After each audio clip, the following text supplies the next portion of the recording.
बातमीपत्राच्या सुरुवातीलाच एक ब्रेकिंग न्यूज समोर येते आहे।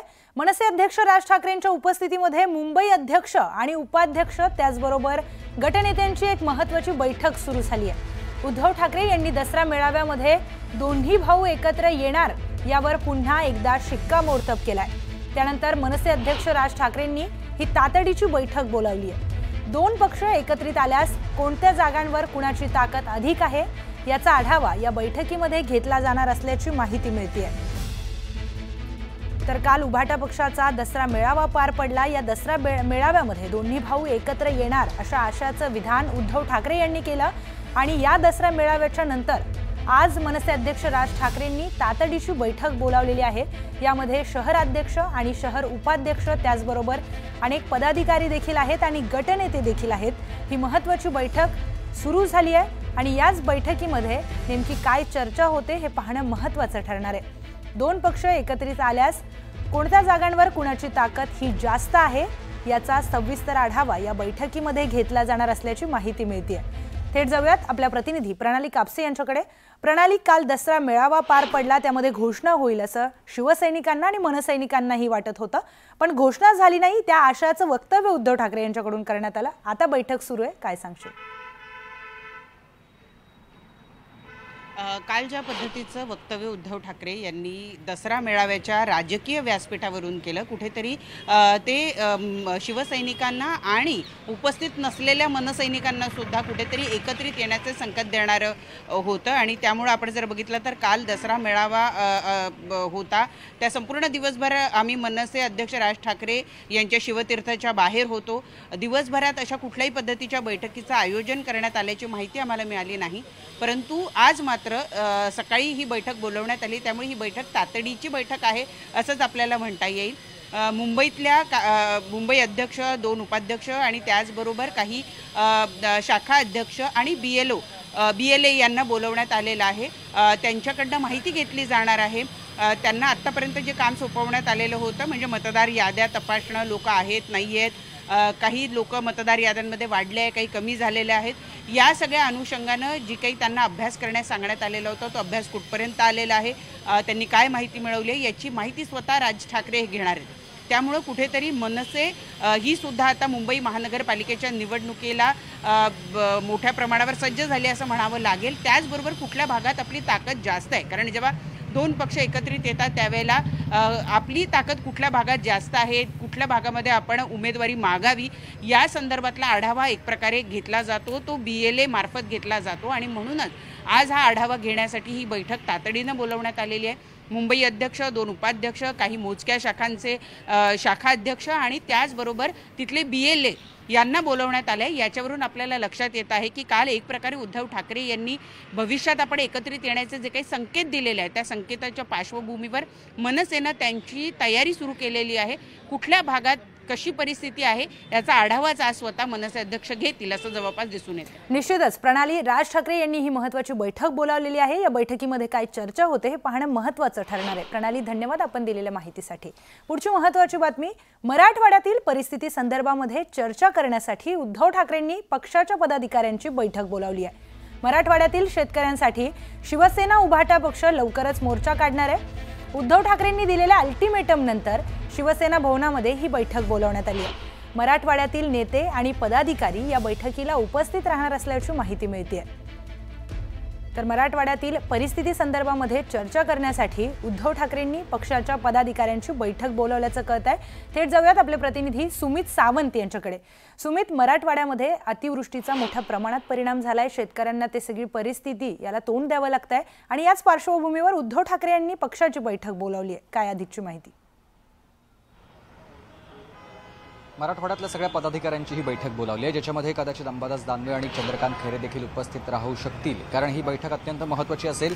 कालच उद्धव ठाकरे यांनी आपल्या भाषणामध्ये मराठवाड्यातल्या शेतकऱ्यांचा प्रश्न मांडलेला होता।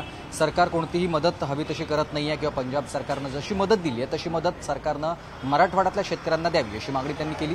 त्याचबरोबर जर का सरकार अपयशी ठरलं किंवा सरकारनं तसं केलं नाही तर एक मोठं जनआंदोलन उभारू असं देखील उद्धव ठाकरे म्हणालेले होते। आणि त्यांनी तात्काळ आज सगळ्या मराठवाड्यातल्या पदाधिकाऱ्यांची बैठक शिवसेना भवनमध्ये बोलावलेली आहे आणि इथे अनिल देसाई कदाचित असतील आणि इतर सगळे मराठवाड्यातले नेते असतील, त्यांच्या उपस्थितीमध्ये ही बैठक पार पडेल।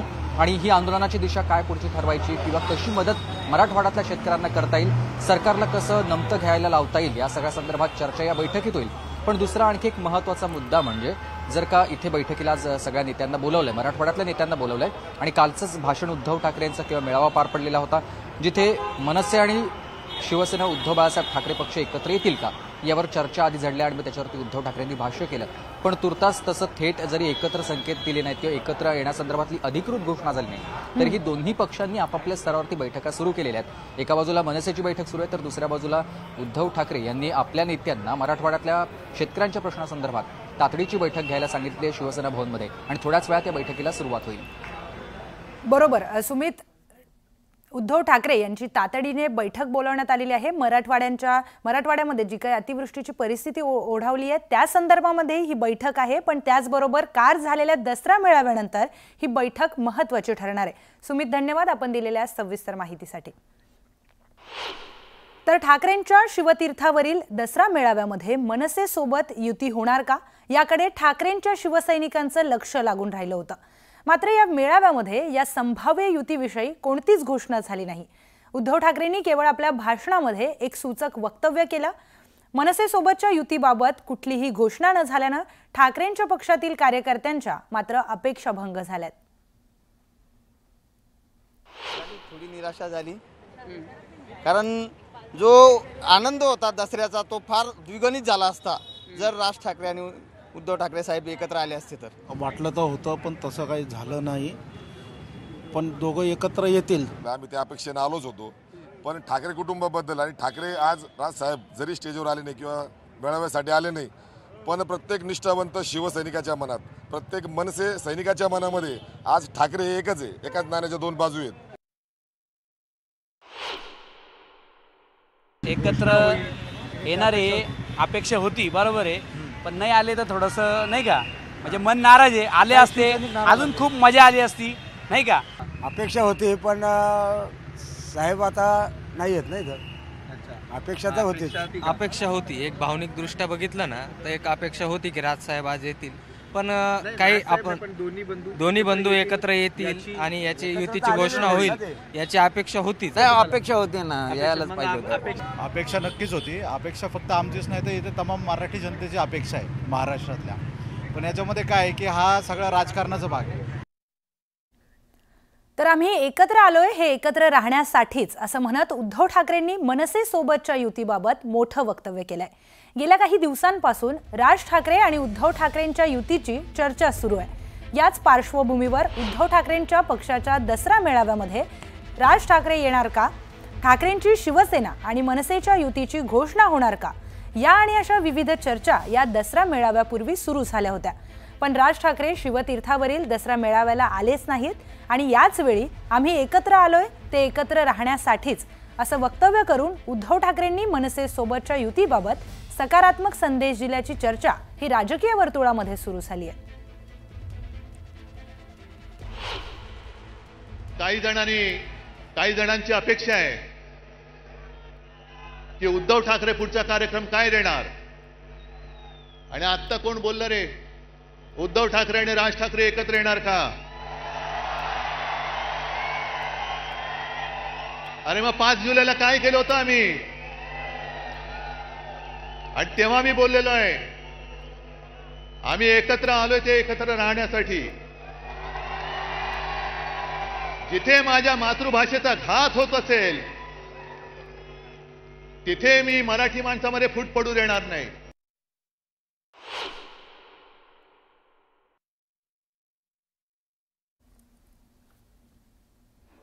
आमच्या भावना आहेतच. राज ठाकरे यांच्याविषयीच्या आमच्या भावना, आमच्या संवेदना या अत्यंत महत्त्वाच्या आहेत. जरी मधल्या काही काळामध्ये आमचे राजकीय मार्ग वेगळे झाले असले तरी एकमेकांविषयी प्रेम, आस्था, मैत्री, नातं हे आम्ही कायम जिव्हाळा ठेवला. म्हणून तर आम्ही इतक्या पटकन जवळ येऊ शकलो, एकत्र बसू शकलो, एकत्र चर्चा करू शकतोय. उद्धव ठाकरे आणि राज ठाकरे एकमेकांविषयी जाहीरपणे बोलू शकतात. नक्कीच मी काल म्हणालो आता तुम्ही विचारता युतीची घोषणा कधी करणार किंवा का केली नाही, हा तुमचा प्रश्न पुढले काही दिवस सतत विचारला जाईल. मग काल उद्धव साहेबांनी नक्की काय सांगितलं आपल्याला, तुम्ही त्याचा अभ्यास केला पाहिजे. दोन्ही बाजूनी मनाची पूर्ण तयारी आहे एवढंच मी